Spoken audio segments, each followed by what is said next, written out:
We getting fed up, and we tired of all these school shootings and all of these road rage and all that. Who do we say something to?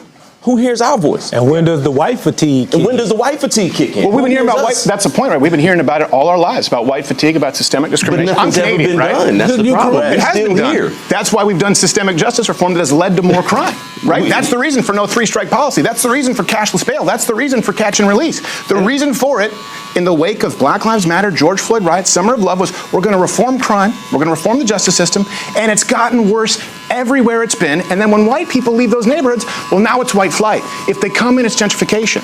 And I'm telling you, there are a lot of people who are pissed off, and they're not going to sit down and have this conversation and be real about it. And they're going, well, what happens when someone has to keep their mouth shut about everything? Nobody tell you have to.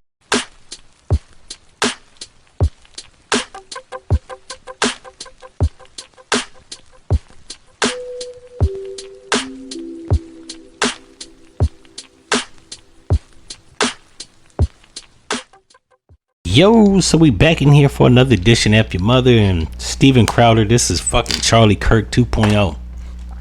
If you had a pool and take a bet on who would have went out first, my money would have been on him. It's a damn shame it wasn't him, because he's even one thing I can honestly say about Charlie Kirk, he was a smug asshole that clearly was lying. Let's just put that out there, get that out the way. He knew he was lying. He was a racist that pushed the narrative because he just didn't like people of color, black, brown, and or other, right? With this fucking dickhead, while he's racist obvious, he's just stupid and unpolished. I don't think Steven Crowder, while he does the same shit, he goes on college campuses like Charlie Kirk, I at least give credit to Charlie Kirk that he read some books. He was a little bit more sophisticated, even though he was despicable.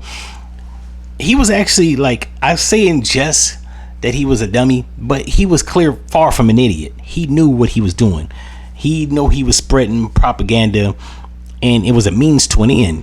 Steven Crowder actually believes the stupid shit he be saying. Because one, his 13% is committing 51% of the crime can be easily debunked. But also what he says on, since they did cashless bails, did the guideline sentencing, drug sentencing reform, and what was the other one? I fucking forgot that goddamn fucking fast.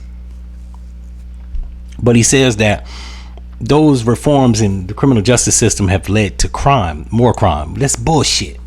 The reason that the crack cocaine guideline sentencing guidelines were changed is because black men were disproportionately getting sentenced to a longer jail sentence than white men for possessing the same drug, essentially, right? Crack cocaine and cocaine is essentially the same drug. One has baking soda, one doesn't. That's it. One has baking soda and has been cooked and boiled in a pot. The other one has been left the fuck alone, probably stepped on with acetone, fentanyl, baby powder. But they're both deadly drugs, right? You can have a heart attack from smoking too much crack, and you can only do up to 10 grams before you have a fucking stroke. Now there's gonna be some drug heads in my comment section talking about that's not true, I've done more than, yeah, okay, they're outliers. The consensus is about 10 grams. After that, you run the risk of ODing from a heart attack or a stroke or even an epileptic seizure. Didn't lead to more crimes. What the fuck are we talking about? It was to make shit fair. If you get caught with 1 gram of coke and I get caught with 1 gram of crack, we do 1 year, not 10. 10 years for 1 gram of crack, 1 year for 1 gram of coke. That's not fair. That's bias.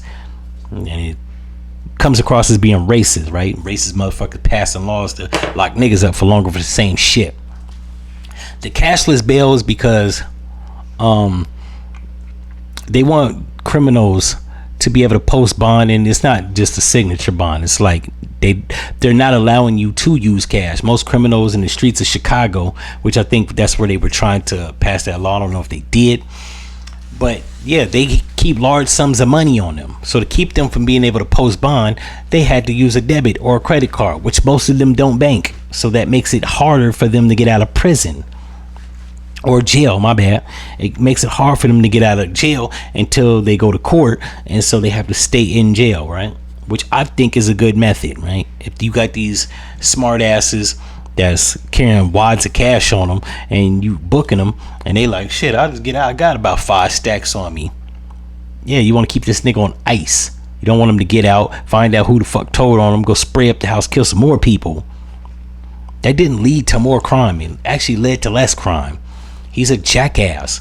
And the fact that he's up in the barbershop and nobody actually, you know what, I'm going to probably watch it, but it didn't look like anybody challenged him on that one clip, which they should have, because he was dead ass wrong. And then he goes on to say that when white people leave, they call it white flight. When they come back, it's gentrification. Hold up, sir. That's about a 60-year time span in between the two. They was calling it white flight back in the 60s because, and I think it was reporters and people that wrote books that were actually putting a name on the overwhelming white people, like making a beeline away from the urban communities, right? They weren't saying it was a bad thing. They weren't saying it was a good thing. That's just what they called it, right? Just like when people migrated from the Midwest to out west, they called that the migration in 1985. It just what it was. People were fucking leaving and migrating to a different part of the U.S. That's what white flight. They just put a name on white people leaving. It wasn't to say that it was a good thing or a bad thing, and it wasn't black people that namely gave a fuck. I just put that out there. I get so sick and tired of white people talking about, oh, why do they always talk about black shootings in the media? We don't control the fucking newspaper. Or why do they always talk about when white people leave, it's white flight? We didn't coin the fucking term. White reporters did. Stupid. Read a book. Once again, he's a moron.